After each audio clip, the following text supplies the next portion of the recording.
rajim, bismillahirrahmanirrahim. Alhamdulillah, comme prévu, le pasteur est enfin arrivé pour le débat sur le thème dans lequel il se sent le plus confortable, qui consiste à approuver la divinité de Jésus-Christ, à savoir, est-ce que Jésus est réellement Dieu? Parce que dans le débat précédent, le thème étant le salut de l'univers, le pasteur s'est beaucoup retrouvé sur la divinité. Ce qui a fait que le débat n'était pas vraiment précis. Donc aujourd'hui, on a décidé d'aborder le thème dans lequel il se sent le plus confortable. Et alhamdulillah, on va lui laisser le micro afin qu'il puisse introduire. Je salue précisément donc mon président, très cher aimé, homme de grande foi, Ibrahim, selon le Coran, Abraham, selon donc. La vérité est que vraiment, quand elle t'a franchi, ça te libère et tu n'as aucune crainte. Tes lendemains sont donc assurés pour l'éternité. Et le but de tout chacun, étant humain, ce que nous recherchons, c'est le salut de l'âme. Il ne sert à rien à l'homme de gagner le monde et perdre son âme. Et l'âme qui pêche, c'est cette âme qui meurt. C'est cette âme-là qui va à l'enfer. Et c'est quoi le péché? Et ce mot, souvent, ça échappe à mes frères musulmans qui ne comprennent pas le sens même réel de ce qui est le péché, à la distinction de ce qui est les péchés. Le péché, selon la Bible, c'est l'incrédulité. Et qu'est-ce qu'une âme incrédule? C'est l'âme qui ne croit pas que Dieu l'a aimé.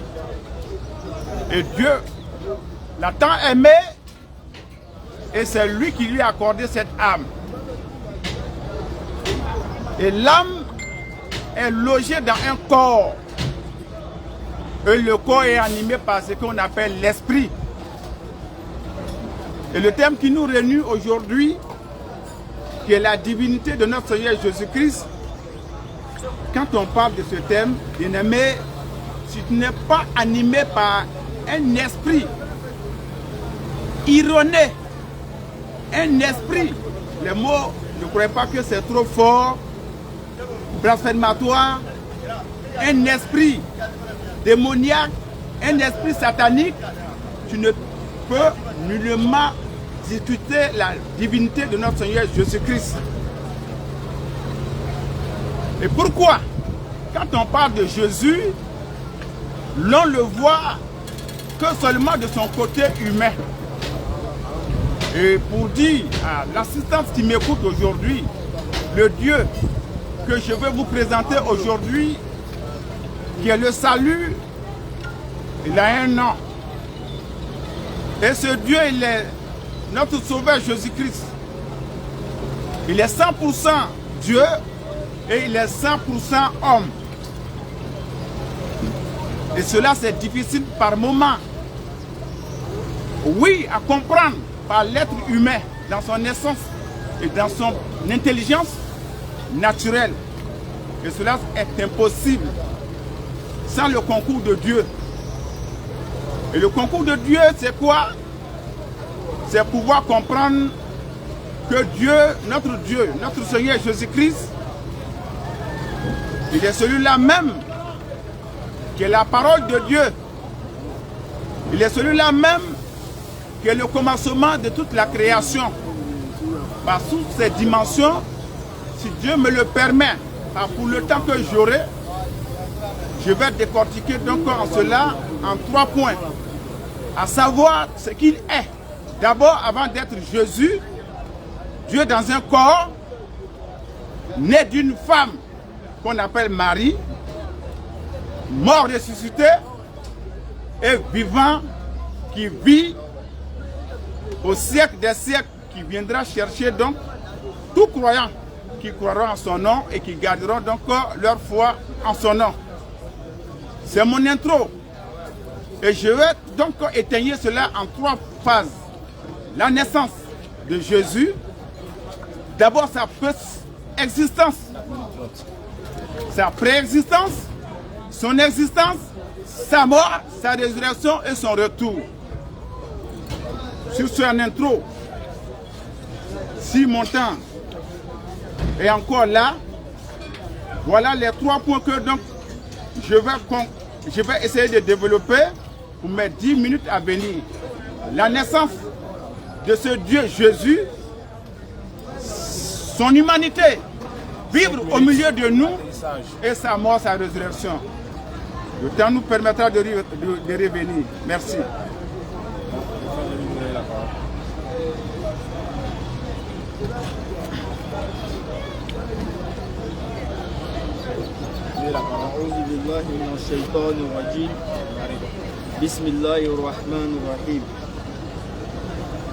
Que la paix et la bénédiction d'Allah soient sur tous les nobles messagers qu'il a envoyés dans ce grand univers, dans l'objectif de nous tirer de l'égarement à la droiture, du ténèbre à la lumière, de l'ignorance à la connaissance parfaite d'une divinité qui n'a point d'égalité.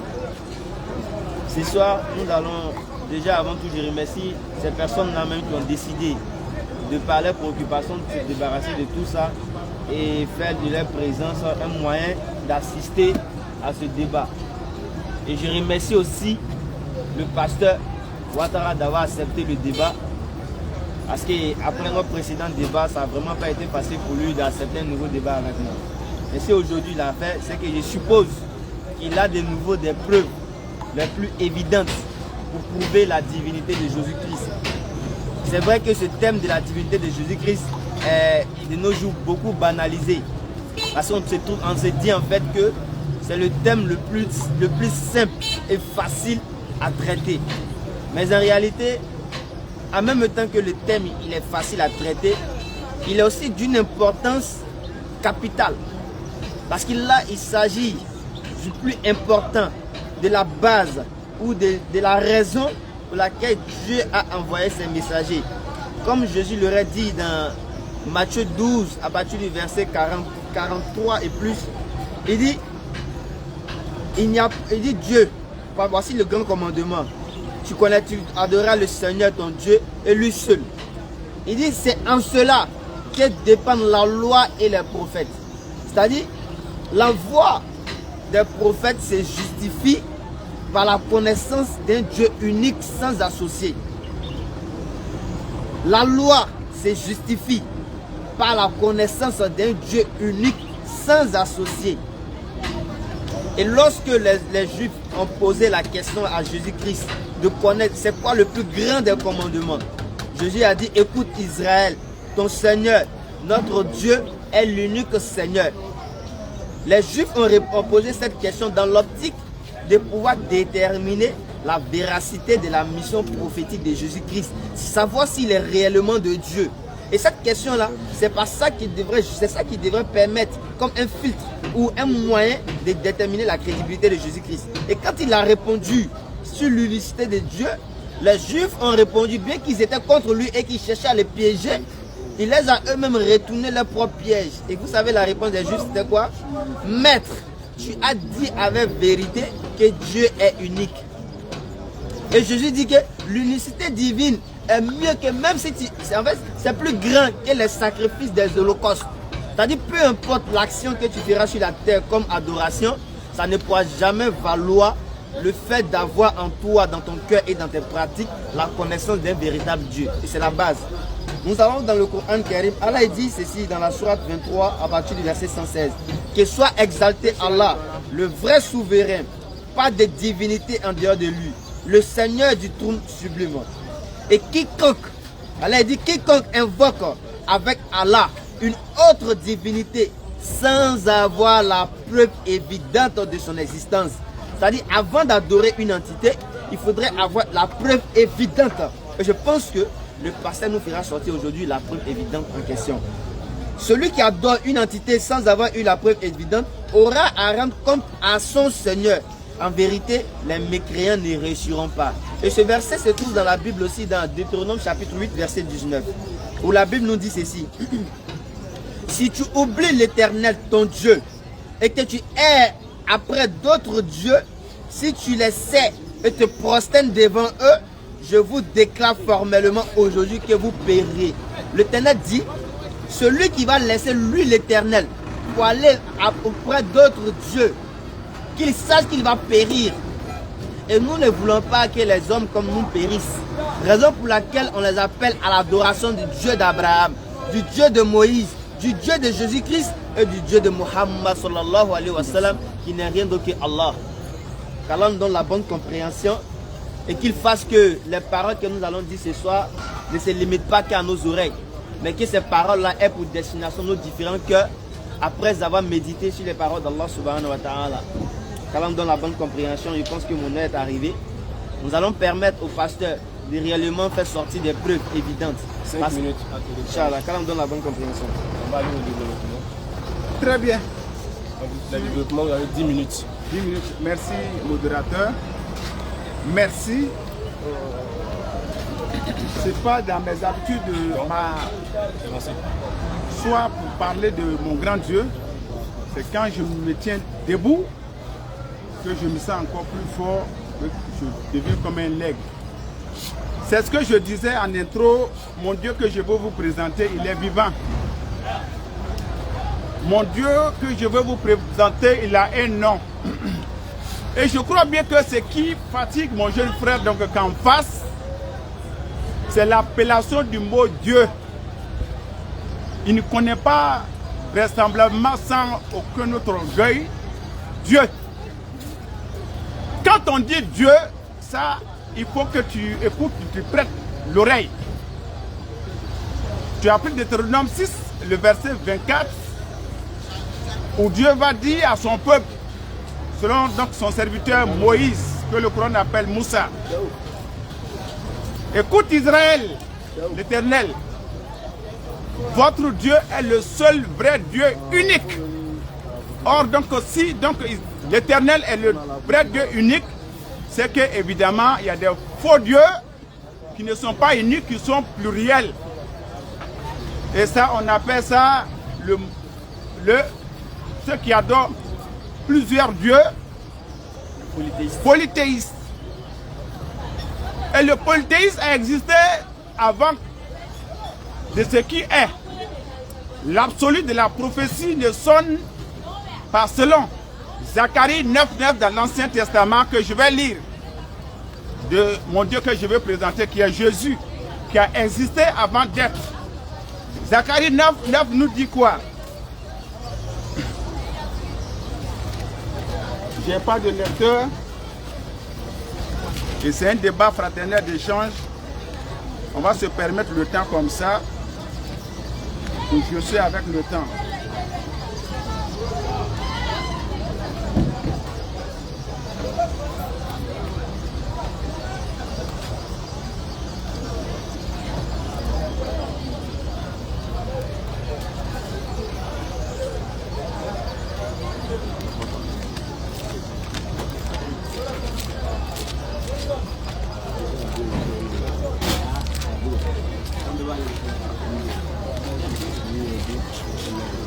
Zacharie 9, le verset 9 nous dit ceci. On écoute la parole de Dieu. Sois transporté d'allégresse, fille de Sion. Pousse des cris de joie, fille de Jérusalem. Voici ton roi vient à toi. Il est juste et victorieux. Il est humble et monté sur un âne. Sur un âne, le petit d'une ânesse. Ça, c'est une prophétie. Dieu parlait par travers donc les prophètes des oracles futurs à venir qui doivent forcément donc s'accomplir. Et notre Seigneur Jésus-Christ a été annoncé. Et ce miracle et cet oracle a été donc accompli par sa rentrée à Jérusalem, la rentrée triomphale. Chose qui n'était pas facile, qui n'était même pas donc encore vue depuis autant donc des prophètes. Il a été celui-là même donc qui a accompli cette prophétie. On va encore dans le livre, dans l'Ancien Testament, je prends 2 versets là-bas pour étayer de ce qui est. Dieu qui est esprit et que j'ai dit en intro que Jésus est 100% Dieu et 100% homme. Par son existence, il a existé avant d'être. Et ça, c'est profond d'essence. Et en exemple, avant de lire Michée chapitre 5, le verset 1 au verset 2, voyez-vous les bien-aimés, tout chacun est quitté à quelque part avant d'être ici à la gare. Du fait que donc, quand tu es arrivé à la gare ici, aujourd'hui, ne fait pas de toi forcément ton existence. Tu as existé dans ton village d'abord, ou bien à quelque part d'abord, dans une ville à quelque part d'abord, et les gens t'ont vu avant que tu ne prennes un car ou bien un engin avant de venir à Abidjan. Et Jésus, lui, c'est par comment donc il a existé et que dans l'Ancien Testament, par cet esprit, par ses oracles, il a pu accomplir ses oracles, il a pu accomplir ses miracles. Michée 5, le verset 1-2 va nous expliquer cela. Michée 5 nous dit quoi? Je lis la parole du Seigneur. Et toi, Bethléem, Ephrata, petit entre les milliers de Judas, de toi sortira pour moi celui qui dominera sur Israël, celui qui est dont les activités montent au temps ancien, au jour de l'éternité, qui est éternel, qui est donc celui donc n'importe quelle croyance qui croit donc en lui, étant donc sous la forme humaine qui doit venir. Bien aimé, il n'y en a personne parmi tous les prophètes d'Adam, d'Abraham, jusqu'à vraiment donc au soi-disant donc ceux qui se sont autoproclamés comme prophètes, aucun d'entre eux n'est éternel. Aucun d'entre eux, personne ne peut dire qu'il y a un d'entre eux qui reviendra. C'est bel et bien Jésus-Christ, notre Seigneur et Sauveur Jésus-Christ qui reviendra. Ça c'est dans l'Ancien Testament. Maintenant, je vais rentrer dans le Nouveau Testament pour dire de quelle manière qu'il est né, qu'il est venu dans le monde. Selon donc Matthieu, le chapitre 1, le verset 18, Matthieu va nous donner le récit de la naissance de ce grand prophète, de ce Dieu, selon sa vertu. Je lis la parole du Seigneur, Matthieu chapitre 1, le verset 18. La Bible nous reporte ceci. Il dit, voici de quelle manière arriva la naissance de Jésus-Christ. Marie, sa mère, ayant été fiancée à Joseph, se trouva enceinte par la vertu du Saint-Esprit. Avant qu'ils aient habité ensemble, Joseph, son époux, qui était un homme de bien et qui ne voulait pas la diffamer, se proposa de rompre secrètement avec elle. Bien-aimés, regardez la naissance de cet homme que le Coran va dire de lui qu'il est pur, qu'il est sans péché. Bien-aimés, quel est cet homme qui donc on peut attribuer, il y a des qualités. Quand on dit Dieu, et c'est ce que je disais à mon jeune frère, Dieu, c'est la position d'adoration que qu'on donne à un objet qui porte forcément un nom et automatiquement ton Dieu a un nom qui peut être mon portable. Pour exemple, qui peut être la lune pour d'autres qui adorent la lune, qui peut être un fleuve, un marigot, qui peut être une montagne, qui peut être un arbre, qui peut être même par moment des animaux. Il y a d'autres qui adorent dans leur famille des serpents. Il y a d'autres qui adorent des crocodiles, des singes, des chiens, des boucs, des cabris. Tout cela, bien aimé, l'adoration de Dieu, c'est pluriel, dimensionnel selon donc ta foi, auquel que tu crois, que tu penses, et que donc donne ce qu'on appelle l'adoration. Donc je veux dire à mon jeune frère, quand donc il entend Dieu, c'est l'attribut qu'on donne à quelque chose dans l'intention de pouvoir donc se prosterner pour donner une adoration. Et le Dieu éternel qu'il a pris dans Deutéronome 6 et qu'il a parlé donc de l'éternité. Mais 10 minutes me permettront de voir mon Dieu comment donc il s'est présenté comme étant humain après sa naissance. Son évolution, sa manière d'être en parole, sa manière d'être au milieu donc des siens. Et il a parlé de la loi. Si donc un jour il a été transgresseur, une des lois d'Israël qui était mosaïque, qui était purement attachée à la loi de Moïse, si un jour Jésus a pu transgresser cela, il n'a jamais péché. Je vais donc mes 10 autres minutes à venir rentrer pour donc de ce qui est son évolution humaine. Merci.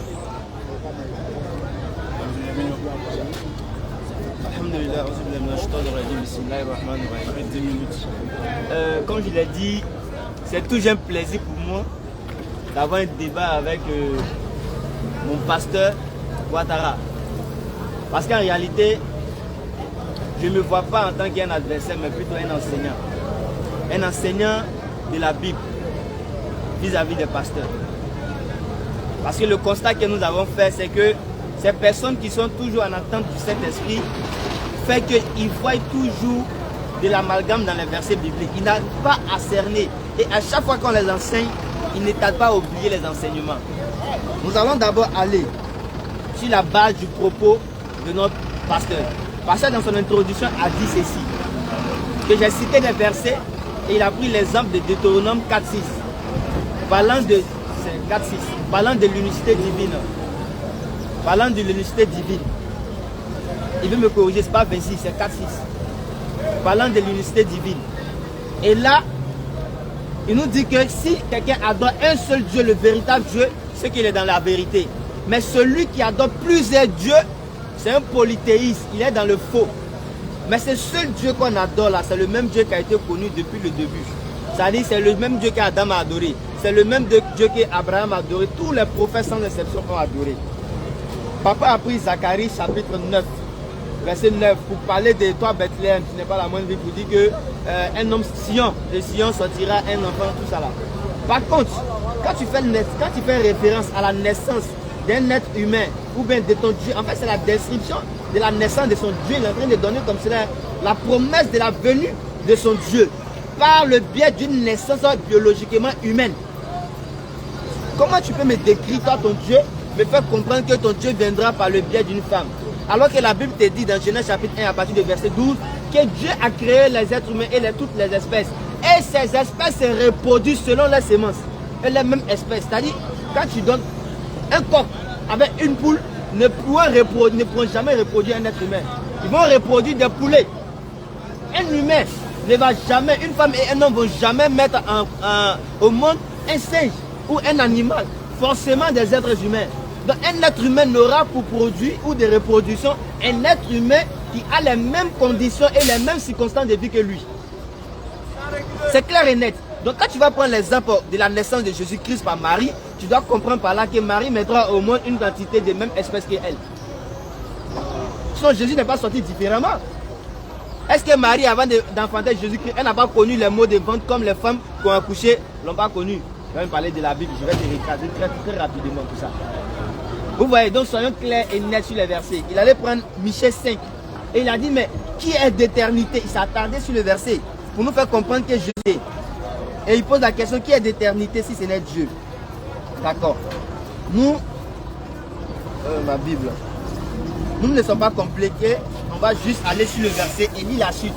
Parce qu'en réalité, pour comprendre un passage, il faut vraiment lire le contexte et voir ce que l'Éternel a réellement dit. On lit le passage. Et toi, Bethléem, Ephrata, petite entre les milliers de Judas, de toi sortira pour moi celui qui dominera sur Israël. Qui parle ici? C'est Dieu qui parle. Il dit, de toi sortira pour moi celui qui dominera sur Israël. de toi sortira pour moi. C'est-à-dire Dieu parle et il dit qu'il y a quelqu'un qui va sortir pour lui. Et non pas lui, il va sortir. Est-ce que vous comprenez la différence? C'est-à-dire que toi, je vais envoyer quelqu'un vers toi qui viendra de ma part. C'est pourquoi Jésus va dire dans Jean 8, si je suis venu de Dieu, si moi je suis venu de Dieu, pourquoi dites-vous que je suis menteur? Si je suis venu de qui? De Dieu. Donc il est venu de Dieu, de la part de Dieu, parce que c'est Dieu qui l'a envoyé. C'est pourquoi il va dire dans Jean 4, verset 34, ma nourriture est de faire la volonté de celui qui m'a envoyé. Il est de Dieu. Donc de toi sortira celui qui dominera sur Israël pour moi. Et dont l'origine remonte aux temps anciens. Donc l'origine remonte aux temps anciens. Au jour de l'éternité, là il va s'arrêter, il va dire mais voilà ça qui a d'éternité.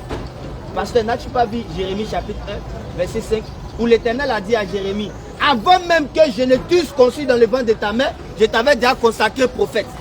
C'est-à-dire avant même qu'il ne soit créé, il ne soit dans le ventre de sa mère, Dieu avait déjà décidé qu'il soit prophète. Où? Dans le temps ancien, de la même manière qu'il avait déterminé pour Jésus dans le temps ancien, de cette même manière il avait déterminé pour Jérémie dans le temps ancien. Ça ne fait pas d'être divin. Mais le verset suivant est encore intéressant. C'est pourquoi il les livrera jusqu'au jour où enfantera celle qui doit enfanter. Où enfantera celle qui doit enfanter. Et le reste de ses frères reviendra auprès des enfants d'Israël. Il se présentera et il gouvernera avec la force de l'Éternel. Il va gouverner avec quoi? La force de l'Éternel et non pas sa force. Est-ce que Dieu gouverne avec la force de quelqu'un d'autre? Non. Celui qui a besoin d'une force extérieure pour gouverner n'est pas Dieu. Parce que Dieu n'a pas de besoin. Qui donnera une force à Dieu? Qui peut donner force à Dieu? Personne. Donc celui qui obtient une force de la part de Dieu n'est rien d'autre qu'une créature de Dieu. Parce que Dieu est unique, il n'a pas de semblable. Avec la force de l'éternité, parce qu'il n'est pas arrivé à se verser, s'est arrêté en haut là-bas, il n'est pas descendu. Il gouvernera avec la force de l'Éternel, avec la majesté du nom de l'Éternel. Avec la majesté du nom de l'Éternel, son Dieu. Son Dieu. Adjectif positif son ici qui montre que le Dieu ici appartient à qui? Jésus.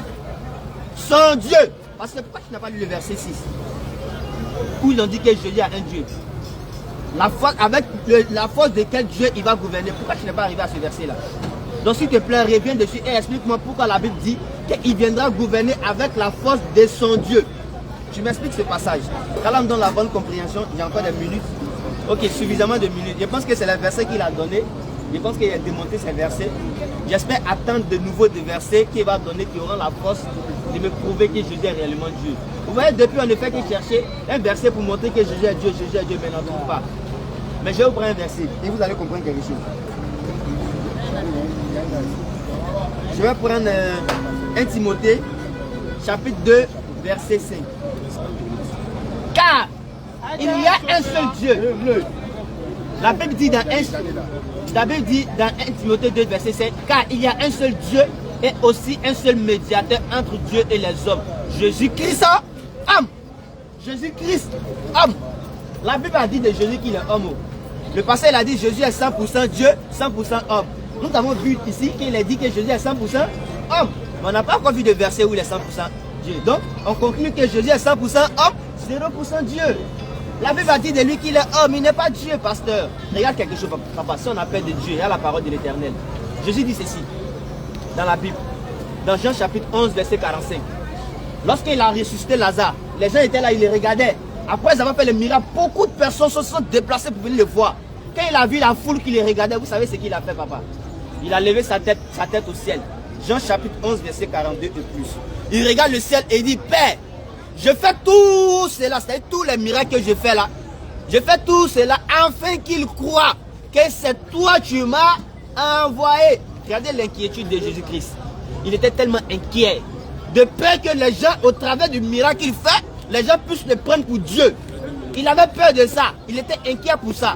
Donc il dit ouvertement à ces personnes-là, je dis cela ou je fais cela afin que vous sachiez et vous croyez que c'est Dieu qui m'a envoyé. Si l'inquiétude de Jésus-Christ était de faire comprendre aux gens que lui était l'envoyé de Dieu, et que toi ton inquiétude consiste à faire croire aux gens que Jésus est Dieu, est-ce que tu n'es pas en contradiction avec la mission de Jésus-Christ? Il s'est tué, il s'est lamenté à faire comprendre aux gens que lui, il a été envoyé de la part de Dieu. Jean chapitre 7, verset 28.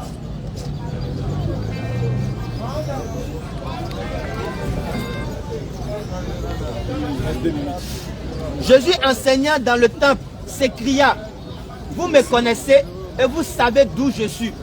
Il dit aux Juifs, vous me connaissez. On va sur base que Jésus ne ment pas. Donc si Jésus dit la vérité que les Juifs le connaissent, est-ce que les Juifs l'ont une fois connu en tant qu'un Dieu? Jamais. Ils l'ont connu en tant que quoi? Un être humain qui vient de la part de Marie et que Dieu a envoyé. Vous me connaissez. Vous me connaissez et vous savez d'où je suis. Je ne suis pas venu de moi-même. Mais celui qui m'a envoyé est vrai et vous ne le connaissez pas. Vous me connaissez, mais vous ne connaissez pas celui qui m'a envoyé. En d'autres termes, vous me connaissez moi Jésus, mais vous ne connaissez pas Dieu. Si Jésus est Dieu, est-ce qu'il peut dire que vous me connaissez moi Jésus et vous ne connaissez pas Dieu? S'il est Dieu, c'est que si vous le connaissez, vous connaissez Dieu. Il montre qu'ils sont deux entités différentes, papa. Il dit, vous me connaissez, mais vous ne connaissez pas celui qui m'a envoyé, car lui, il est vrai. Alors on donne la bonne compréhension. Je termine avec le verset, Jean chapitre 5, verset 37. Oui. Le Père qui m'a envoyé, écoute bien, le Père qui m'a envoyé a rendu lui-même témoignage de moi. Donc, Jésus dit que c'est Dieu qui l'a envoyé, soyons honnêtes et respectons la parole de Jésus. Jésus dit dans Jean 14, verset. Ok.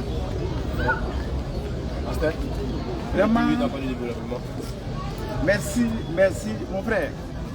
Il faut rester dans ton contexte de pensée, ça te prouvera vraiment dans ton vocabulaire, ton mensonge, surtout dans ce qui est la parole de Dieu, la Bible. J'ai jamais donc parlé donc de Deutéronome que tu as pris, Deutéronome 4, 6. Je dis Deutéronome 6, 4. Il faut prendre les cours. S'il s'agit de la Bible, tu ne peux pas. Il faut te rectifier, il faut aller doucement pour comprendre. Je vois en toi un peu un esprit guindé, hautain, c'est pas trop fort. L'orgueil est trop en toi. Allons doucement pour que tu puisses comprendre les cours. Tu ne peux pas me faire hors sujet. J'ai bien dit, mon Dieu, il est 100% donc homme. Et il est 100% Dieu. Quand donc tu entends Dieu, je te répète, et je te vraiment donc répète encore, autant que de fois, pour que ça puisse rentrer dans tes oreilles. Tu ne connais pas Dieu. Quand tu entends Dieu, tout Dieu a un nom. C'est comme on dit papa, papa, papa. Ton père, tu ne connais pas le père de ton nom. Ton papa, il s'appelle comment? Qui est ton père, mon frère? Tu ne peux pas me dire mon père, il s'appelle papa? Tu es quel enfant? Tu es quel enfant ça? Et quand donc tu entends Dieu, je te dis que c'est position d'adoration. Dieu, c'est sujet d'adoration. Tout Dieu a forcément un nom. Sinon, tu n'adores pas Dieu. Dieu, ce n'est pas l'être suprême, donc qui a créé vraiment donc, le monde. C'est que tu ne connais pas Dieu ou tu adores une divinité que tu ne connais pas. Je vais te rafraîchir un peu la mémoire avec la sourate 3. Le verset 59 au verset 60. Comme donc tu ne sais pas de quel Jésus que je vais parler, et je crois bien que tu es un musulman bon, illettré, et que donc tu ne fais que vraiment parler par ce qui est tes conjonctures, comme donc le Coran même le dit. Je vais te rafraîchir un peu ta mémoire, parce que je vois que tu es en train de monter un peu le mercure, je vais monter un peu avec toi. On va s'envoler maintenant les minutes qui suivent. Sourate 3, le verset 59 au verset 60. Je lis la parole de Subhanahu wa Ta'ala. Tu vas voir de Jésus que moi je suis venu te parler là. Qu'est-ce que le Coran dit de lui et qui il est pour toi-même et que tu ignores, que je vais t'enseigner un peu. Voilà. Il faut écouter bien cette sourate là, il faut noter. Si tu veux, on peut remonter ça au verset 55. Rappelle-toi quand Allah dit, oh Jésus, certes, il y a Jésus, le nom Jésus est dans le Coran, de quel Jésus qu'il s'agit. Et je vais venir te montrer le Jésus qui doit venir te sauver. Si tu ne crois pas en lui, tu meurs, tu descends en l'enfer direct. Il n'y a pas 40e jour, il n'y a pas 7e jour. Il faut jouer avec Jésus. On dit, rappelle-toi quand Allah dit, oh Jésus, certes, je vais mettre fin à ta vie terrestre, t'élever vers moi. Allah a dit quoi à quel prophète? Pourquoi Allah va mettre fin à ce prophète-là? Il a fait quoi et puis il va mettre fin à sa vie? Tu vas me répondre ça. Comme donc toi, je crois bien que tu connais bien donc les Écritures, le Coran. Tu vas m'expliquer ça. te débarrasser de ceux qui n'ont pas cru et mettre jusqu'au jour de la résurrection ceux qui te suivent au-dessus de ceux qui ne croient pas. Puis, c'est vers moi que sera votre retour et je jugerai entre vous et sur quoi vous vous opposez. Je saute là pour venir donc au verset 59 qui m'intéresse. Parce que je te vois en donc homme Adam chair. Parce que Adam a été tiré de la poussière. Et lui il est parti donc de la même manière que toute création humaine sortant d'Adam va partir de la même manière. Mais Jésus n'est pas parti comme donc Adam. Allah te dit que donc il l'a souverainement élevé, il est parti. Il n'a pas accepté qu'il puisse être enterré. C'est le Coran qui te le dit ça. Et donc, on dit, le verset 59, pour Allah, Jésus est comme Adam, qu'il créa de poussière, puis il dit soit, et il fut.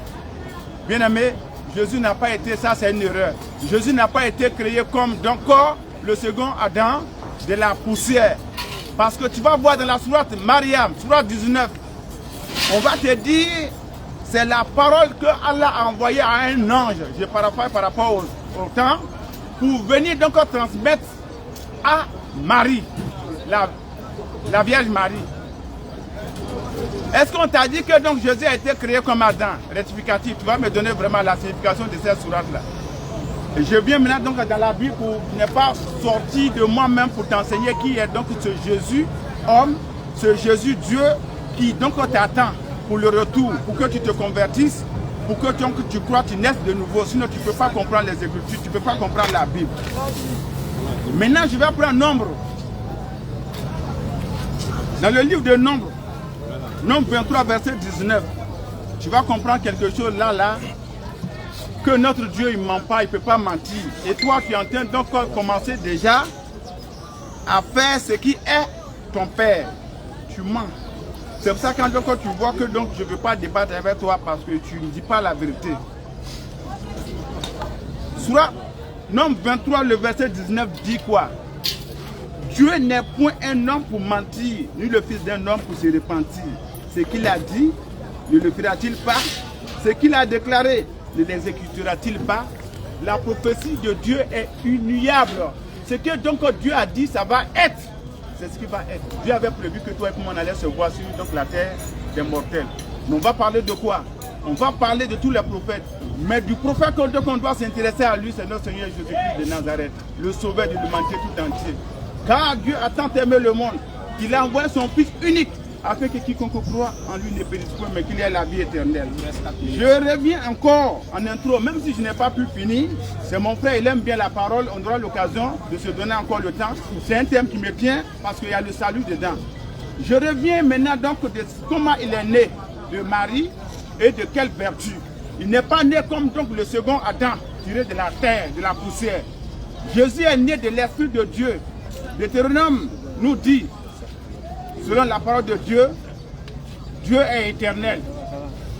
Et le Coran me dit encore donc que Jésus, tel donc qu'on doute de lui, il n'est pas mort, il a été enlevé.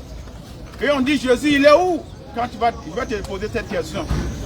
Le Jésus là, quand on l'a enlevé là, et il n'a pas été enterré là, où il est, tu vas me dire, où Allah l'a déposé, tu vas me dire ça, tu vas me répondre ça. Maintenant, la naissance de Jésus, il est né, oui, étant humain, il devrait grandir selon la loi abrahamique, la loi de Moïse. Il a fait tout ce qui est comme rituel, allait être présenté au temple, allait être circoncis, grandir avec son père Joseph, mais par ses faits, il a étonné le monde à travers ce qui était la parole. Car lui-même, il était la parole.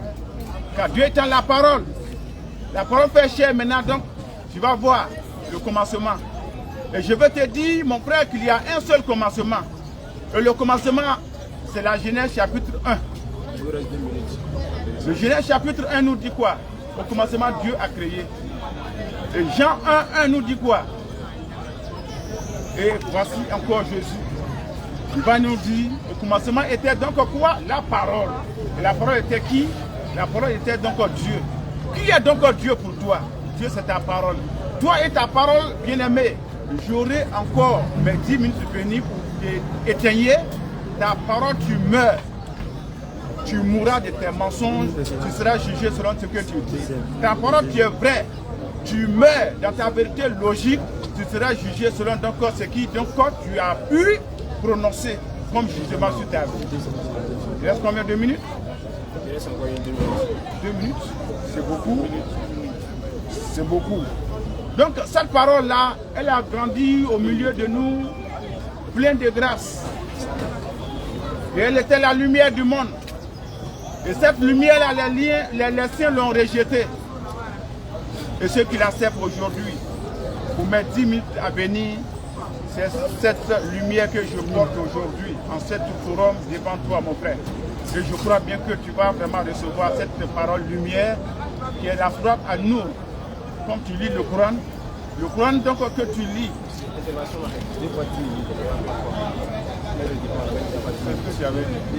le modérateur qui a dit. 2 fois 10 minutes. Je pose une question, il te répond, il te pose une question. Après, là, tu vas finir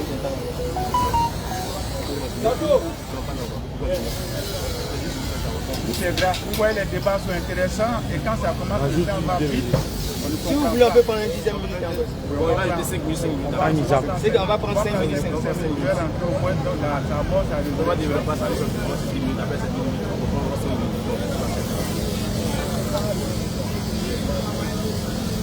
bien aimé, tout est grâce. Et la grâce de Dieu permet que la vie que tu mènes, tu vas la prendre telle que donc tu veux. Il n'y a de salut en aucun autre nom, si ce n'est pas le nom que donc je suis venu vous donner, le nom de Jésus de Nazareth. Je m'en arrête là. Et les 10 autres, comme le modérateur va organiser le débat, je vais m'en tenir à ça. Qu'Allah nous donne la bonne compréhension. Ah, pasteur Ouattara, c'est pas facile. C'est pas facile. Tu as eu 20 minutes. Et jusqu'à présent, j'attends seulement que tu me donnes un verset. Vous dites que je dis Dieu, mais jusqu'à présent, je ne vois pas de verset. Si tu veux, te donne la parole de Dieu, donne-moi un verset, et puis je parle, s'il te plaît, un verset. Tu dis quoi? Tu dis Jésus est Dieu, un seul verset. Donne le verset seulement. Faut pas parler. Okay, non, attends, je vais parler. Ah, non, ça va. Non. Je vais finir. Voilà, mais non, je vais te poser ça une question rhétorique. Et si tu me donnes donc tu vois la réponse, je te réponds dessus. D'accord, je vais continuer. Tu vois, ça n'a pas de sens. D'accord, je peux continuer. Je peux continuer. Ok, en fait, je suis assis, j'ai acheté un cahier avec un stylo, c'est juste pour prendre les versets qui prouvent que Jésus est Dieu, mais je n'en trouve pas. C'est pourquoi il vient. Je me suis dit que vous avez oublié peut-être dans votre intervention. Donc je viens vers vous pour vous rappeler, mais je vois que vous voulez faire un développement. Il n'y a pas de problème, vous n'y arriverez pas. Yann, vous avez pris le Coran dans la sourate 3, verset 59, où Allah dit pour Allah, Jésus est comme Adam, qu'il créa d'agile. Et il dit soit et il fut. Quand il a vu le verset, il a tiqué. Il dit ça c'est un mensonge. Il a dit vous êtes témoin. Mais alors dans la Bible, on a interrogé quelque chose de très intéressant. Il dit c'est un mensonge, le fait qu'Allah dise qu'il a créé Jésus comme Adam. Hébreux chapitre 10, verset 5. C'est pourquoi Christ, entrant dans le monde, dit, tu n'as voulu ni sacrifice ni offrande, mais tu m'as formé un corps. Si tu dis que le fait qu'Allah il a créé Jésus comme Adam dans le Coran, c'est un menteur.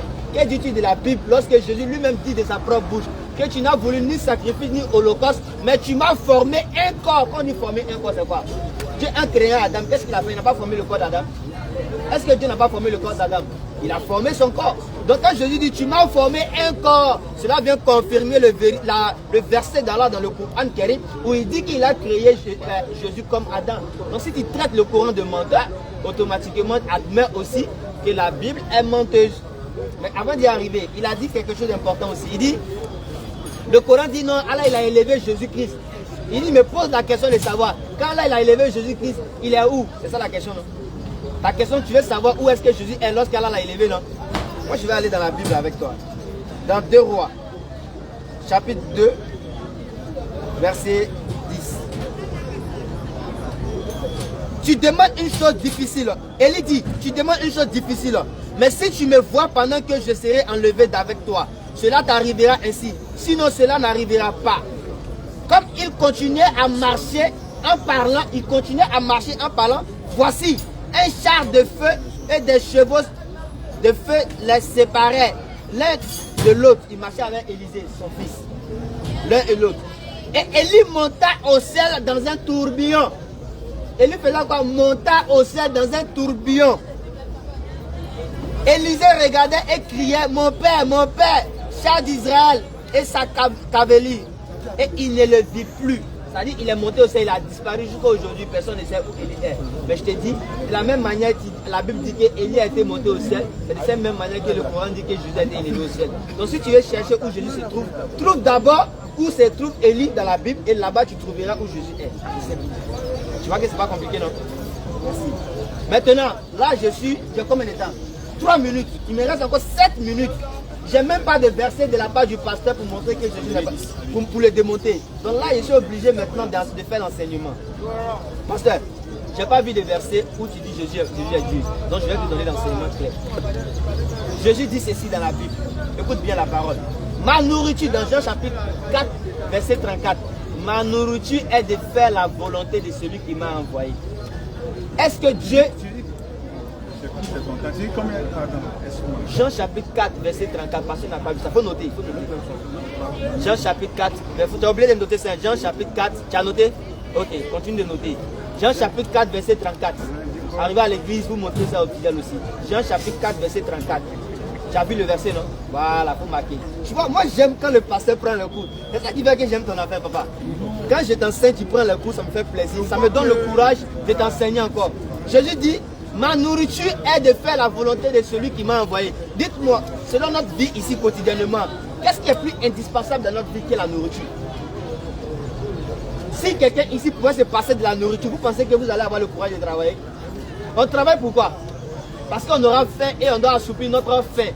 Jésus dit, de la même manière que tu t'inquiètes pour ta nourriture là, c'est comme ça lui il est plus préoccupé à faire la volonté de Dieu. C'est-à-dire la volonté de Dieu vient avant la nourriture. Est-ce que Dieu peut être autant préoccupé à faire la volonté d'une autre entité? Non.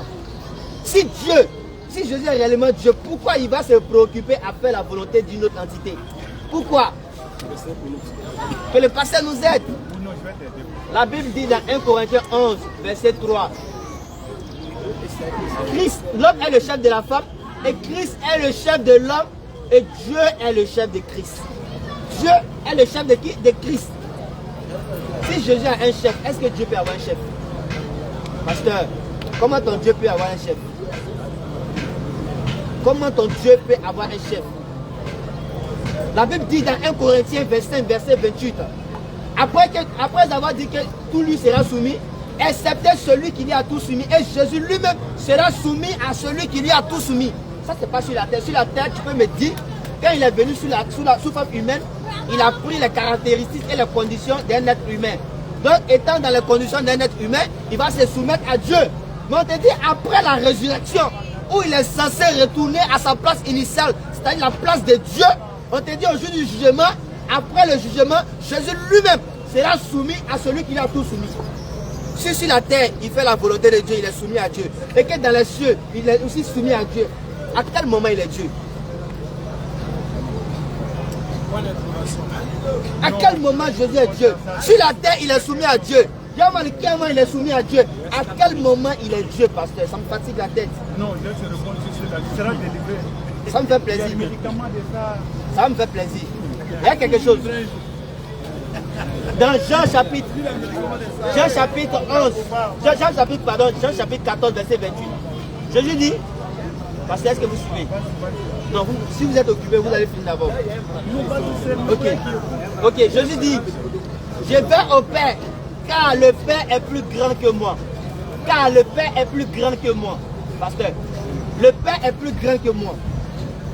Pasteur, qui peut être plus grand que Dieu? Qui? Dans Luc chapitre 18, verset 18, il y a un gars qui vient voir Jésus-Christ. Il dit, bon maître, qu'est-ce dois-je faire pour avoir la vie éternelle? C'est-à-dire sa question, elle est d'une manière, elle est très capitale. Il pose la question sur le salut. Il veut savoir. Il dit à Jésus-Christ, je vais aller au paradis, moi je vais aller au paradis. Mais qu'est-ce que je dois faire pour aller au paradis? Bon, mais que dois faire pour avoir la vie éternelle? Il dit, tu connais le commandement, mais celui-là. Avant de dire cela, il dit, tu n'adoreras que Dieu le seul. Il dit, pourquoi m'appelles-tu bon d'abord? D'abord, il reproche au gars de l'avoir appelé bon. Pourquoi m'appelles-tu bon? Faut me poser dans le pasteur. Le pasteur dit, il va uriner pour venir, donc on va l'attendre. Espérant qu'il ne va pas fuir. Quand on donne la bonne compréhension. Donc, en réalité, ça a toujours été ainsi. Des gens, ils ont une croyance basée sur la Bible, alors qu'en réalité, la Bible n'enseigne pas ce qu'ils enseignent. Et cela est dû au fait que le christianisme a eu d'abord à enseigner ses dogmes, ses doctrines, ses idéologies, avant de venir chercher des preuves dans la Bible. C'est-à-dire, après ils ont dit que Jésus est Dieu, ils n'avaient pas de preuves. C'est après avoir donné cette affirmation qu'ils se sont mis à chercher dans la Bible où Jésus est Dieu. Et je vous dis que ça a été un débat. La manière dont on est assis là. C'est comme ça les chrétiens d'avant, ils ont organisé une réunion. La première réunion consistait à dire, mais si Jésus n'a pas de père, c'est qu'il est le Fils de Dieu. Voici la première question qu'ils se sont posée. Ah oui, hein, effectivement, s'il n'a pas de papa, qui est son papa? Qui est son papa? Ça peut être que Dieu. Donc si Dieu a son papa, il est le Fils de Dieu. Après cela, ils ont convoqué une réunion pour dire que si Jésus est le Fils de Dieu, normalement, une entité descend d'une même espèce que l'autre. Donc si Jésus est le Fils de Dieu, c'est qu'il est lui-même Dieu. Et ils ont fini de faire ça. Il y a des gens qui étaient d'accord, mais d'autres n'étaient pas d'accord. Comment on peut faire une réunion pour diviniser quelqu'un? Comment on peut faire une réunion pour déclarer que quelqu'un est Dieu? Soyons sérieux. Le christianisme n'est rien d'autre qu'une doctrine ou une religion qui amène à perdition. Toute personne qui va suivre ces personnes-là ne se verra que dans l'enfer. Parce qu'aucun prophète n'a prêché leur idéologie, jamais de la vie. Jamais. Aucun prophète n'a prêché leur idéologie. Mais aujourd'hui, ils viennent nous enseigner ces choses-là parce qu'ils se disent être des livres penseurs, des savants. Alors que tout ce qu'ils vont dire n'est même pas basé sur la Bible. Quand là, nous avons la bonne compréhension. Je pense que je vais lui donner la parole. Il va parler. Tu vas me donner la parole? Oui, parce qu'il me reste quelques secondes. Il me reste 3 secondes. Non, il ne pas maintenant. Ok, vas-y, pasteur. Donc, pasteur, là, on va faire 5 minutes. Puis après, on va passer une question de réponse. Non, on va faire une question de réponse. Son débat n'est pas une Ok, donc. Mon père, il ne comprend pas tout ce que je suis en train de enseigner depuis lors. C'est comme quelqu'un qui ne connaît pas son père.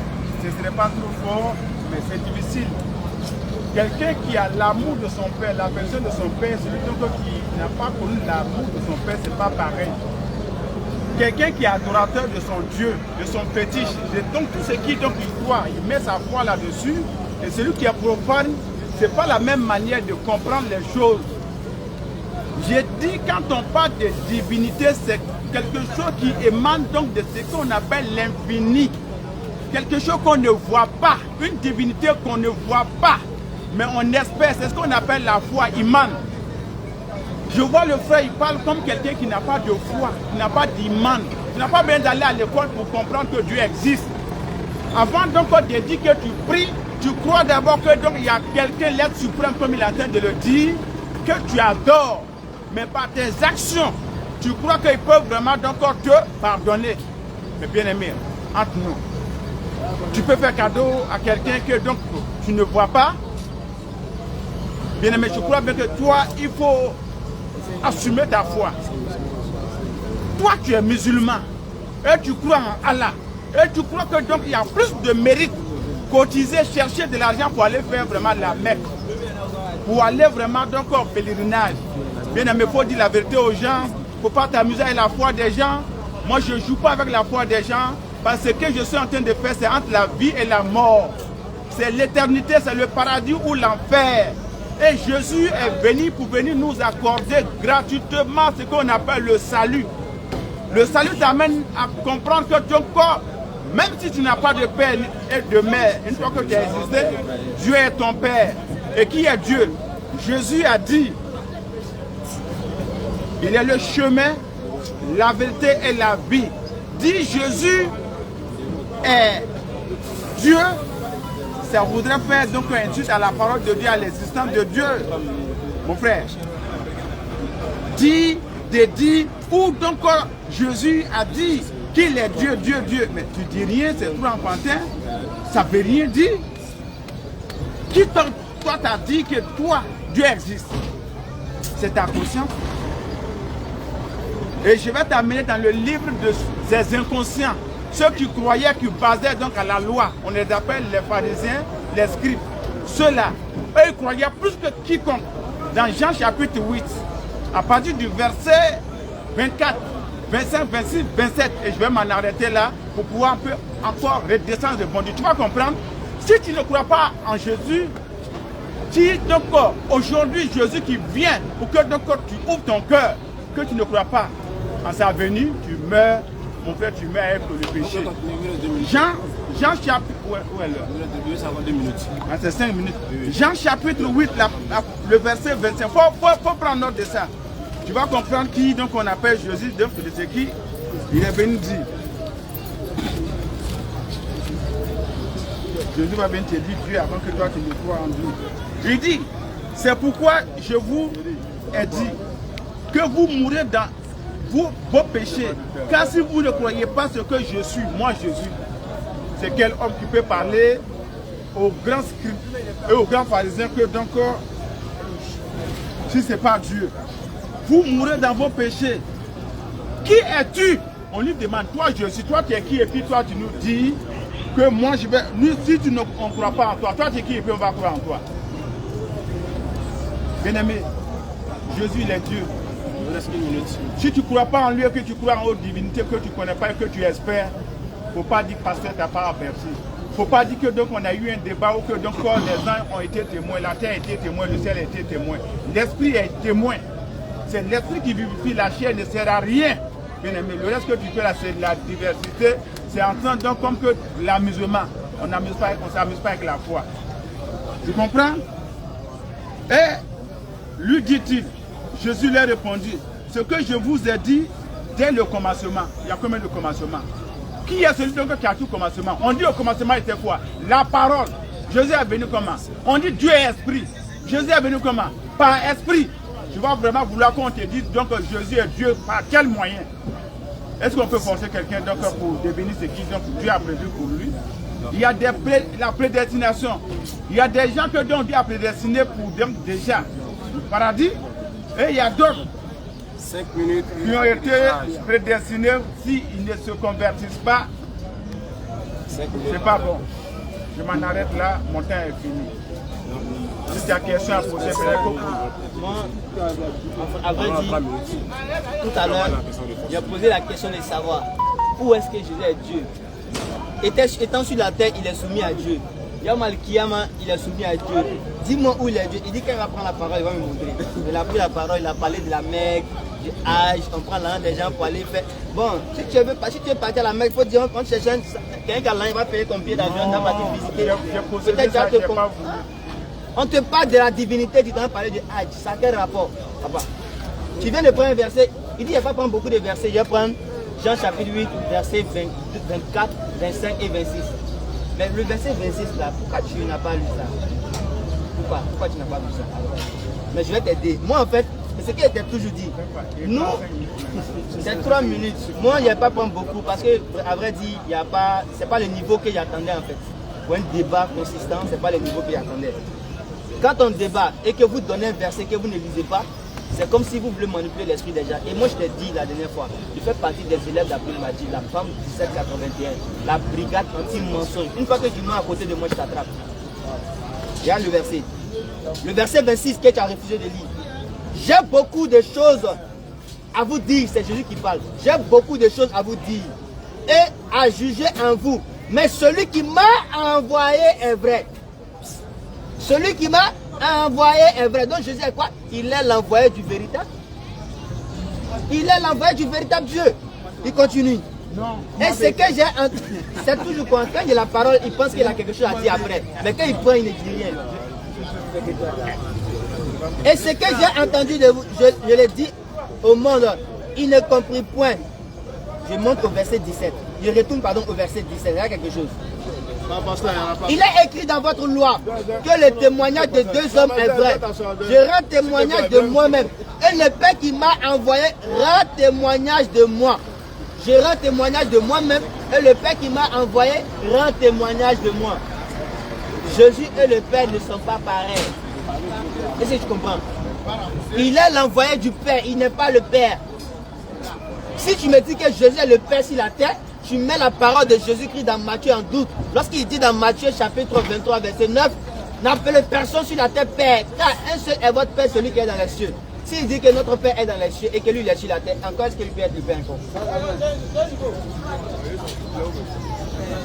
Il y a ton niveau. C'est déjà fini. Dans 5 minutes normalement, mais tu dis que non, on va aller. On n'a pas les niveaux, donc on va procéder. J'aime ça. Maintenant, c'est parce qu'on va aller en question-réponse. Tu poses une question, tu répondez. Vas-y, prête. Donne-lui. Regardez quand... Donne-lui 2 minutes. Voilà, question répond. Regardez... Non, non. Regardez quand mon jeune frère est courageux ou dit, moi, donc à mon niveau, malgré que donc, je suis de toi, que tu parles de l'envoyer. Qui peut envoyer donc Jésus? C'est Dieu qui l'envoie le Père. Qui est Jésus pour toi? C'est la créature du Père. Non, qui envoie donc... Qui est Jésus pour toi? C'est la créature du Père. Oui, après la créature, il est qui? Il est un prophète. Très bien. Qui envoie les prophètes? Dieu. Il faut prendre Matthieu 23, 34. Tu vas voir quelque chose, Jésus va faire ça. Aucun prophète n'a fait ça. Tu vas voir quand tu es d'envoyer là, ça vient quelqu'un, Dieu seul. Toi, tu crois que quoi? Tu peux parler d'envoyer. Tu connais Jésus? Matthieu 23, verset 34. Jésus va dire, le 33, il va dire quoi? Serpent, race de vipère, comment échapperez-vous au châtiment de l'enfer? Toi, tu discutes avec lui en disant qu'il est prophète. Mais lui, Jésus, là, lui, il envoie prophète. C'est lui, il envoie, lui, les prophètes. Il envoie prophète en tant que qui? Ou bien ça, tu n'as jamais lu ça dans la Bible?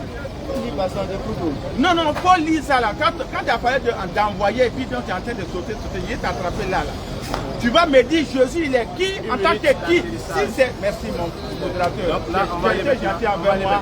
Tu seras mon modérateur. On va aller maintenant aux questions-réponses. Je ne vois pas ta question. Non, ma question c'est très... On va aller au moins 5 fois. Je pose question. Après, Non, il veut. on va aller 5 fois et puis après. Il est 10, on va dire au moins 3 fois. Non, comme il est là de la première, on s'est posé des questions. C'est bon? On prend ça en On prend ça en compte. C'est bon? Il pose question, il te répond. Après ça, lui pose question, il répond. On va aller en 3 fois. C'est bon? D'accord. Ok, donc il pose des questions, il vous répond. Ma question, je rebondis là-dessus. En tant qu'envoyé, lui, il a dit de sa propre bouche que donc c'est Dieu seul qui envoie les prophètes. Matthieu 23, verset, comme lui connaît la Bible, il dit, verset 33. Jésus dit, lui, Jésus, il envoie des prophètes. En tant que qui, donc lui, et qui lui donne l'autorisation, réponds-moi, prophète. Il faut m'éclairer un peu. Exactement, tu peux me lire le passage? Matthieu chapitre 23, Voilà, vas-y. le verset 34. C'est pourquoi, voici, je vous envoie des prophètes, des sages et des scribes. Vous tuerez et crucifierez les uns. Vous battrez de berges les autres dans vos synagogues et vous les persécuterez de ville en ville. Parce que tu es d'accord avec moi que Dieu et Jésus avaient... Non, je sens que tu te réponds. Je sens que tu te réponds. Je t'enseigne, voilà. Tu vois? C'est ça que j'aime. Quand tu acceptes qu'il t'enseigne, Non, non, c'est normal. Je suis venu apprendre de toi. C'est Jésus, il avait ce réflexe-là de souvent prendre des citations bibliques pour répondre à des préoccupations de Satan. Et cette parole-là, ça ne vient pas de Jésus-Christ. Vous savez pourquoi? Donne-moi ta vie, s'il te plaît. J'ai préparé le verset, si je prends ta vie, voilà. Dans Luc chapitre 11, il va te dire qui a dit cette parole-là. Il va te dire que c'est pas Luc, cette parole ne vient pas de Luc. Luc chapitre 11, verset 49. Quand tu es là et puis tu as l'oreille à écouter les enseignements, ça me plaît. Il peut bien t'enseigner. C'est pourquoi, c'est Jésus qui parle ici, écoute. Il dit c'est pourquoi la sagesse de Dieu a dit, et non pas Jésus, la sagesse de Dieu a dit, je les enverrai des prophètes et des apôtres, ils tueront les uns et persécuteront les autres. Qui a dit ça? La sagesse de Dieu et non pas Jésus. Jésus n'a pas dit que c'est... En fait, vous savez pourquoi Jésus a pris cette parole-là? Je vais vous donner l'enseignement. Jésus, dans ce verset, a montré que lui-même, il est prophète. C'est ça que le prophète n'a pas compris. Je prends le verset. Matthieu 23, verset 34. C'est pourquoi, voici, je vous enverrai des prophètes, des sages et des scribes. Vous tuerez et crucifierez les uns. Vous battrez des verges les autres dans vos synagogues. Et vous les persécuterez de ville en ville. Afin que retombe sur vous le sang innocent répandu sur la terre depuis le sang d'Abel jusqu'au sang de Zacharie, fils de Barachi. Donc il cite les prophètes qu'ils ont tués, n'est-ce pas? Et il continue. Il dit, je vous le dis en vérité, tout cela retombera sur cette génération. Jérusalem, Jérusalem, toi qui tues les prophètes et qui lapides ceux qui te sont envoyés. Combien de fois ai-je voulu rassembler tes enfants comme une poule rassemble ses poussins sous tes ailes et vous ne l'avez point voulu. Et vous ne l'avez point voulu. Ici, Jésus montre clairement que les Juifs voulaient le tuer. Donc, il ne peut pas comprendre qu'en réalité, la parole, la sagesse de Dieu a dit. C'est-à-dire, le fait que vous tuez les prophètes, là, Dieu avait déjà dit ça dans sa sagesse. Vous tuerez certains, vous battrez certains des verges. Et vous voulez me tuer, alors que je voulais simplement... Il est presque fini, t'inquiète. Je voulais rassembler vos poussins sous votre salle, je voulais vous rassembler pour former une famille. Mais vous êtes contre moi. Vous voulez me faire quoi? Vous voulez me tuer. Mais le verset a dit quelque chose d'important que le pasteur n'a pas prêté attention. Vous ferez quoi? Vous tuerez les prophètes et vous les crucifierez. N'est-ce pas? Et non pas vous allez crucifier Dieu, n'est-ce pas? Est-ce que Jésus n'a pas été crucifié selon toi? Si oui, qui est-ce qui devrait être crucifié? Les prophètes selon le verset. Donc si tu crois que Jésus a été crucifié, c'est que Jésus fait partie des prophètes qui devaient être envoyés et qui devaient être crucifiés. Et non pas Dieu. Ça c'est une parole de Dieu dans la Bible que Jésus a redit. C'est clair. Je lui pose une question simple et nette. Laisse-le répliquer s'il veut. Je vais répliquer tout simplement. J'ai dit en intro que Jésus, il est 100% homme, 100% Dieu. Il a existé avant d'être. Il fallait plutôt m'envoyer dans l'Ancien Testament. Ce que donc les prophètes ont dit, ils ont prophétisé selon donc 2 Chroniques 24, le verset 19. Tu vois, voici la réponse ici. C'est une prophétie que Jésus seul pouvait donc accomplir. 2 Chroniques 24, verset 19 du quoi? L'Éternel envoya les prophètes l'Éternel envoya parmi eux des prophètes pour les ramener à lui. C'est ce que donc qui a ramassé de l'autre côté. Il fallait faire un retour rétrospectif dans l'Ancien Testament. La Bible c'est un assemblage mon frère. Ce n'est pas donc le Nouveau Testament seulement. C'est une prophétie que Jésus seul qui donc devrait accomplir. Lui il est qui et puis ça lui va rassembler donc les juifs comme donc les poussins. Il est qui? En tant que qui? C'est une prophétie accomplie selon donc 2 Chroniques 24, verset 19. C'est Dieu qui envoie les prophètes, c'est Jésus aussi qui envoie les prophètes. En tant que qui? Il est Dieu. Merci. Vas-y, pose-moi ta question. Je vais te copier et puis... Je vous pose question. Ok, pasteur. Vas-y. Ma question était de savoir. Vas-y. Jésus sur la terre, il est soumis à Dieu. Dans le ciel, il est soumis à Dieu. Vas-y. S'il est soumis à Dieu sur la terre et qu'il est soumis à Dieu dans les cieux, c'est-à-dire sur la terre, dans Jean chapitre 4, verset 34, il est soumis à Dieu. Jean a soumis toutes choses, afin que Dieu soit tout en tout. Si sur la terre, Jésus est soumis à Dieu et que dans les cieux, il est soumis à Dieu, en quel moment il est Dieu? C'est comme de l'air à boire, tourne à côté, mon frère, on ne tourne pas à côté. Jésus, c'est ce que je t'ai dit, ça ne l'enlève rien sur sa souveraineté. Quand donc on dit quelqu'un qui est souverain, il peut tout faire à lui, qui peut donc défendre Dieu de faire ce qu'il veut. C'est lui qui remplit. Et en même temps, c'est 2 conditions. Et sur la terre et en même temps au ciel. Sur la terre, il est soumis à qui? Tu peux être soumis à qui? À toi, à ton... Je te pose la question. Il est soumis à lui-même. n'est pas soumis à Dieu. Il va faire la volonté de Dieu. Jésus n'est pas soumis à Dieu. Jésus est venu faire la volonté de C'est Dieu. Dieu. Qui est Dieu? Celui qui l'a envoyé. C'est ce que je te disais. Donc, attends, je vais te répondre. Il ne faut pas poser. Quand tu fais quoi? Quand tu me laisse-moi, je vais t'enseigner aussi. Il faut être humble. Je vais t'aider. Non, si tu fais quand c'est pas bon, Vas-y. ça fait bizarre. Vas-y, Ça fait vas-y. comme si on disait que tu veux t'imposer à ma. Vas-y. C'est pas bon. Je t'écoute. Hein? Je vais t'amener la soumission donc du premier prophète messager que donc Dieu a envoyé pour aller chercher son peuple, Moïse. Dans Exode chapitre 3, le verset 13-14, tu vas voir un peu qui donc a soumis. Tu n'as pas ce temps-là. C'est pas la question. J'ai dit, c'est Dieu qui peut faire tout ça là, à la fois et en même temps. Ok. Alors, Est-ce que voici ma question. Ma question est simple. Attends, il vient. Sur la terre, tu es d'accord que Jésus était soumis à Dieu, non? quel Dieu? Il dit, c'est Dieu que tu ne connais pas. Je t'ai dit ça en intro. Jésus a dit que tu le ne connais Père. pas Dieu. Quand tu entends Jésus, Dieu, il vient. attends, Jésus- c'est moi que tu as posé la question. Laisse-moi te répondre. Mais est-ce que lui, moi, je lui faisais ça? Non, Il faut te calmer, il va te répondre. Non, il y a un modérateur, Est-ce que pardon. lui faisait? On peut pas faire. Modérateur. Vous m'écoutez, si vous posez une question, vous répondez en 2 minutes. Mais va attends, débat. quand lui, moi, je lui ai posé la D'abord, la question. Il a question- pris son la temps. question qu'il faut poser Modérateur, d'abord. tu as été juste non, non, non. Tu as été juste envers moi. La maquette, tu as été de faire. On est là à échanger. Non, non, tout le monde. c'était pas Est-ce que échange. vous m'écoutez? Quand donc toi, moi, il t'a posé la question là. Tu as Pasteur. pris tout ton temps. Moi, ça me faisait dire ta question, ça n'avait pas de sens. Et puis encore, après, j'étais vraiment éclairé. Est-ce que tu vois? Est-ce que vous m'écoutez? Je t'ai dit qui envoie les prophètes. Tu m'as dit que c'est Dieu. Qui est Dieu? Pasteur, Attends. écoutez-moi d'abord, écoutez-moi. Faut pas faire ça. Il va vous poser Faut laisser tranquille, ça tu lui poses pose la la question. question que je te- Vous m'écoutez, non. Vous allez répondre. C'est ce que tu fais là, puis tu Pasteur, casses l'affaire là. Pasteur, c'est pas- écoutez très bien, écoutez très bien. Je vous pose la question. On a bien commencé, Je on a vous pose pas une bien bonne terminé. question et vous nous répondez aussi très bien. Non, c'est pas toi, à toi de me dire que si c'était bon ou bien. Quand lui me posait, pourquoi tu fais ça? Quand donc lui posait, quand moi je lui ai posé la question, là, toi tu as fait ça. Tu as dit ça. Moi je me suis tué, lui il a répondu non. Aïe! Donc tu lui poses la question, il va vous répondre. Voici tes enfants. Le président va parler. Si le président parle, moi il serait d'accord. Sinon, mon modérateur, tu as commencé Sarah, c'est tu n'as plus parlé. Tu n'as plus parlé. Tu avais dit que c'était un modérateur. Ok, ma question est simple. Au fait, papa, moi je vais t'éclairer. Sincèrement, je vais t'éclairer. Vas-y. Voilà.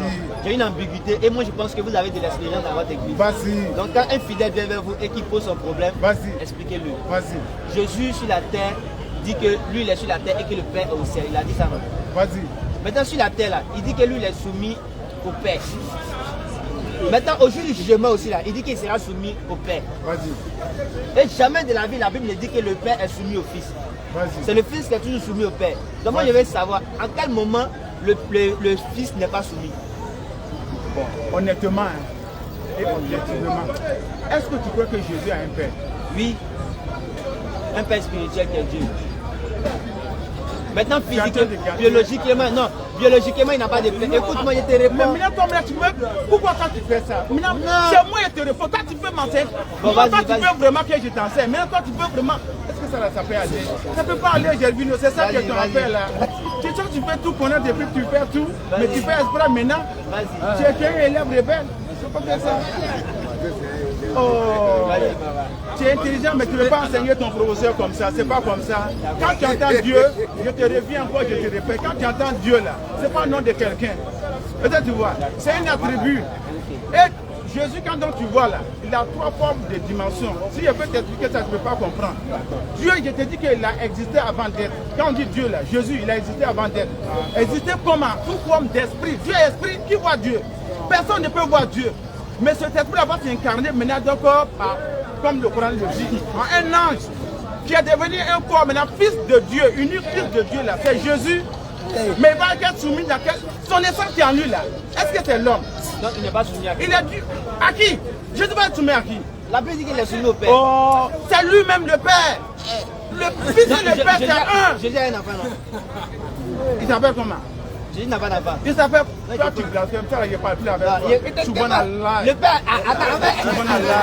en fait, regardez quelque chose. Regardez quelque chose. Tu Non, il a posé une question. Ok, Jésus n'a jamais péché. Courant dit qu'il est plus, toi tu vas venir que Jésus a un enfant. Faut pas faire ça là, c'est pas bon. Bon, ok. Non, ça je te respecte à D'accord, il n'y a pas de souci. Excuse-moi, les plus blasphémés encore. c'est pas bon. J'ai plus, souvent là. Souvent, oui, Les c'est gens là. ne craignent pas là. Hein. Non, c'est que toi tu fais là, c'est pour ça tu vois, moi je ne vais pas faire rien. Je ne vais pas t'amener donc au blasphème. C'est pas J'ai bon. peur, wallahi. j'ai peur en fait de la dimension de la dangerosité de la conception chrétienne. Papa dit qu'il ne parle plus parce que moi il a blasphémé en disant que Jésus est un enfant. Donc toi tu penses que c'est un blasphème de dire que Jésus est un enfant, mais c'est pas un blasphème de dire que Dieu a un enfant. Subhanallah. Ça dit que tu acceptes que Dieu est un enfant, mais tu refuses que Jésus est un enfant. Mais pourquoi il t'a posé la question? C'est une question piège. Pourquoi? Parce que tu dis que Jésus, il est lui-même le fils et il est père. S'il est le père, c'est qu'il est un enfant ou bien?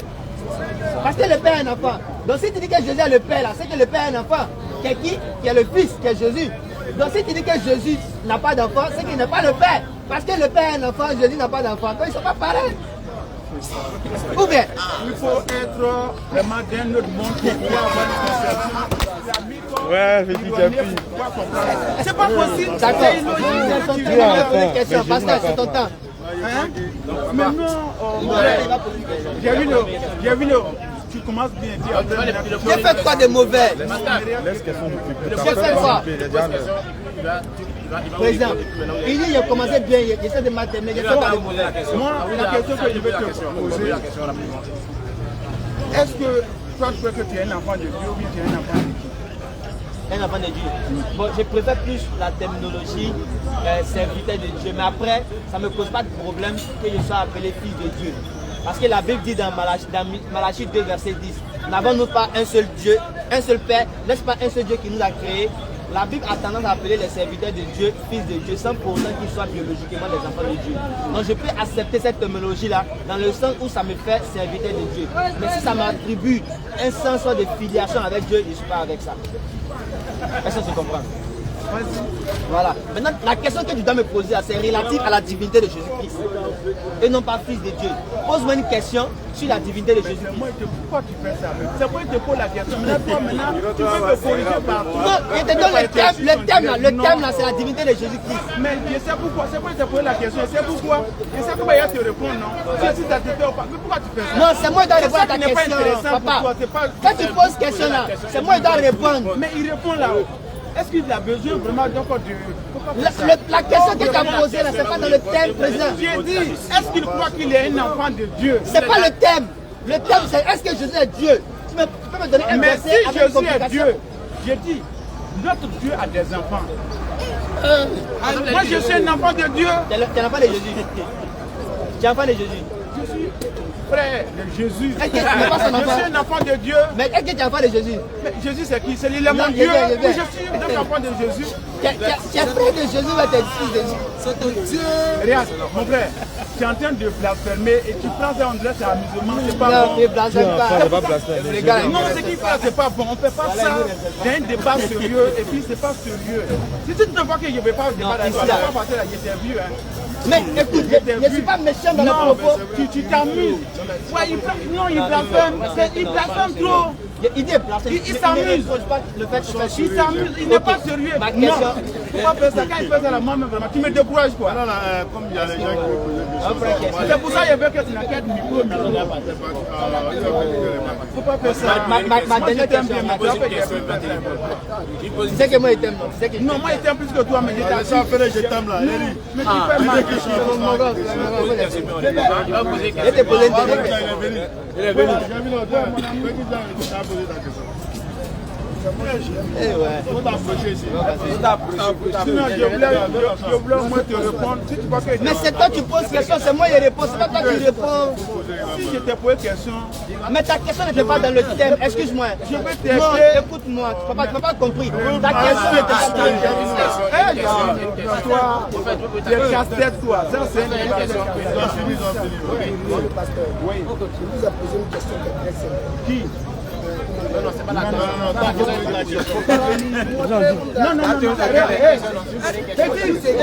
on te connaît ici là. Donc tu poses ta question, bien je vais te parler.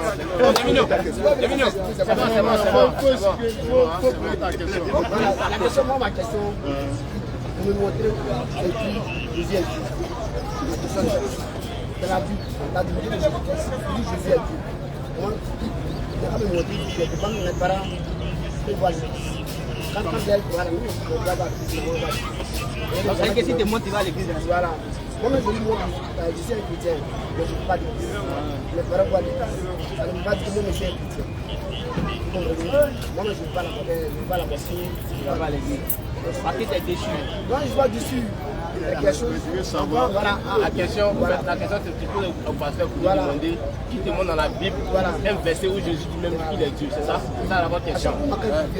Pasteur, la question du frère, il vous demande juste simplement de lui montrer dans la Bible où Jésus dit qu'il est Dieu dans sa parole. Écrit par Jésus lui-même. Hey. Bon, voyez-vous, c'est une très belle question. C'est l'essence même de ce qu'on appelle la foi, la croyance, la nouvelle naissance. Dit donc Jésus, je dis dans la Bible où Jésus a dit qu'il est Dieu, non, ça n'existe pas. C'est ça, c'est toi qui es mon débatteur. C'est comme ça que je ne veux pas débattre. C'est ce que j'enseigne et j'enseignerai ça toujours. Quand tu entends Dieu, Dieu, c'est un attribut.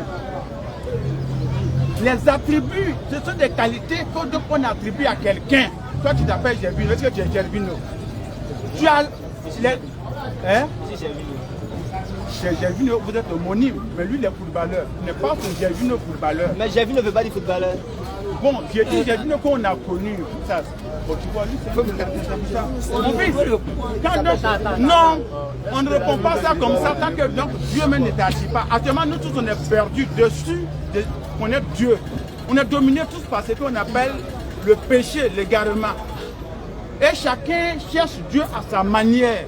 Et le temps convenable là, quand donc Dieu va te toucher, mon père, c'est pas quelqu'un qui va te dire qu'il faut chercher Dieu, il faut aller à l'église, il faut donc te convertir. La mort ne prévient pas. Et Jésus ne va pas venir te dire que c'est moi, Jésus, ça n'existe pas. Ça n'existe pas. Est-ce que tu comprends? Mais Jésus, par son essence, il est esprit. Et Dieu est esprit. Par donc les attributs qui viennent à Dieu, tout Jésus a accompli sur la terre avant de partir. Et il est venu pour venir nous montrer le chemin. Jacques 14, il dit je suis le chemin, la vérité et la vie. Nul ne va au Père que par moi, Jésus. Si tu ne crois pas en Jésus, tu meurs, tu vas au jugement. Oh, le jugement de Dieu, où est ton bien? Où est ta prière? Amen. Ça n'existe pas. Non, je vais répondre. Frère, je réponds rapidement puis on conclut. Frère. Et quoi, la question c'est pour les deux, non? Oui, c'est pour nous deux. Non. Pardonnez. Toi, tu as posé la C'est les question. gens qui viennent le contraire, ils disent que je le suis de c'est que vous passez de moi. Par la foi. Allons-y. Non, je te rappelle. Non, je dois répondre aussi. Allons-y. Je réponds. Tu as posé la question, pasteur, de savoir, tu dis que tu es chrétien, tu n'es pas musulman, je suppose, n'est-ce pas? Tu veux savoir, est-ce qu'il y a un verset biblique qui dit Jésus est Dieu, n'est-ce pas? Le pasteur, il a pris 2 minutes pour te répondre. Tu peux me donner le verset qu'il t'a donné? Je ne vais pas donner le verset. D'accord. Donc, on conclut que le pasteur n'a pas de verset, il dit que Jésus est Dieu. Mais moi, je peux t'aider à comprendre que Jésus n'est pas Dieu. Il est juste le serviteur de Dieu. Est-ce que tu comprends ça? Jésus n'est rien d'autre que l'envoyé de Dieu. Il dit lui-même dans Jean chapitre 12, verset 48, le Père qui m'a envoyé a lui-même prescrit tout ce que je dois dire et annoncer. Il dit, oh la vie éternelle, dans Jean chapitre 17, verset 3, il dit pour aller au paradis, c'est qu'il te connaît, toi, le seul véritable Dieu, et celui que tu as envoyé, Jésus-Christ. C'est-à-dire, il montre 2 entités différentes. Celui qui est le véritable Dieu et lui qui est l'envoyé de cet envoyeur qui est le véritable Dieu. Tu comprends, non? Donc Jésus ne s'est jamais présenté en tant que Dieu. Il s'est toujours présenté en tant qu'un envoyé. Et un envoyé de Dieu n'est rien d'autre qu'un prophète de Dieu. Et un prophète de Dieu ne peut jamais être Dieu. Tu comprends, non? Est-ce que tu as compris? Donc Jésus-Christ n'est rien d'autre qu'un prophète de Dieu. Maintenant, il y a quelque chose qui est intéressant. Il dit dans la Bible, dans Jean chapitre 16, à partir du verset 12 et plus, il dit, j'ai encore beaucoup de choses à vous dire, mais vous ne pouvez pas le porter maintenant. Mais quand l'esprit de vérité sera venu, il vous annoncera toutes choses. Tu comprends? Quand l'esprit de vérité sera venu, il vous annoncera toutes choses. Tu sais, cet esprit de vérité, c'est qui? C'est Muhammad sallallahu alayhi wa sallam. Et je te dis aujourd'hui, cette prophétie de Jésus-Christ vis-à-vis de Muhammad s'est accomplie à Muhammad. Aujourd'hui, où tu es là, tu es dans l'obligation de suivre Muhammad sallallahu alayhi wa sallam. Si réellement tu viens aller au paradis, frère. Non, on ne peut pas t'imposer la religion. Tu as été au début du débat jusqu'à la fin. Tu as compris en réalité d'où est la vérité. On n'est pas obligé. Et je pense que quand tu as posé la question, toi-même, tu es dans la confusion actuellement. Ou bien, est-ce que réellement tu es confortable? Est-ce que tu es à l'aise de voir qu'aujourd'hui, un pasteur n'arrive pas à défendre sa foi? Est-ce que tu es à l'aise? Est-ce que tu es à l'aise?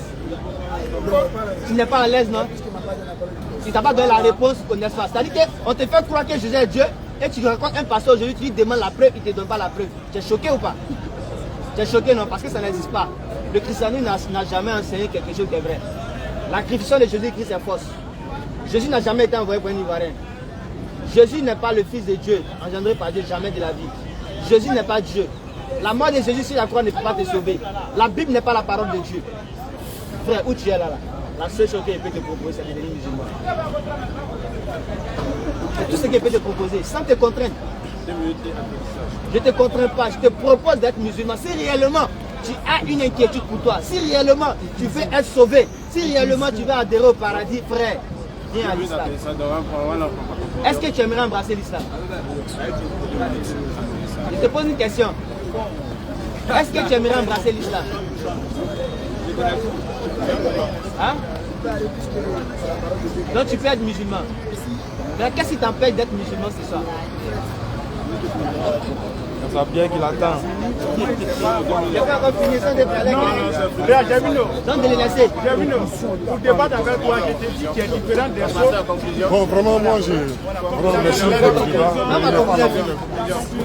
Bon, Tu sais, personne ne peut amener personne à la conversion, c'est pas Dieu lui-même. Pour être vrai, tu vas forcer quelqu'un, donc tu l'amènes à l'abattoir. Tu sais ni le jour ni l'heure, il meurt toi dans ta main. Toi tu peux vraiment donc assister ton 7e jour, ni son 40e jour, tu vas fuir pour le laisser. Il suffit de croire donc au Seigneur Jésus-Christ, tu es sauvé, tu es devenu enfant de Dieu. À tous ceux qui l'ont reçu, à tous ceux qui croient en son nom, si tu crois une foi sincère, tu es sauvé. Est-ce que tu as besoin d'encore de dire à quelqu'un de... Est-ce que l'on peut amener quelqu'un à Jésus? C'est Dieu lui-même qui envoie ses enfants vers lui-même. À cause du péché. Donc on n'a pas besoin de blasphémer. Tu as beaucoup blasphémé, mais je suis un peu découragé dessus, de ta manière d'être. On ne fait pas ça quand on départ. Je comprends que prochainement, je prépare ceci, s'il n'y a pas de micro, pour vraiment publier, qu'on soit à l'aise. Je n'ai pas été à l'aise. Le pasteur dit qu'il n'a pas été à l'aise avec moi, quand même dans la bonne compréhension. Il n'a pas été à l'aise avec moi, c'est normal. Je suis très compliqué dans un débat. Parce que je ne gobe pas tout. Et son assistant n'est pas à l'aise. Son assistant n'est pas à l'aise aussi parce qu'ils vont trouver qu'il a été peut-être dur envers eux. En réalité, c'est ma manière d'échanger. Je n'ai pas fait sortir d'injures. J'ai fait que dire la vérité. J'ai appelé les gens à croire en cette vérité-là. Le pasteur a trouvé qu'il a été cru. Si j'ai été cru et offensant dans mes propos, je ne peux que présenter mes excuses d'abord. Je présente mes excuses si je vous ai offensé. Quand on donne la bonne compréhension, et qu'il fasse de nous des adhérents du paradis et qu'il appelle les cœurs des personnes qui n'ont pas encore embrassé l'islam afin d'embrasser l'islam. Car toute personne qui n'est pas musulman, il est perdu. Tu sais, on va lever les index et puis on va attester. Ashhadu an la ilaha illallah wa ashhadu anna Muhammadan Rasulullah.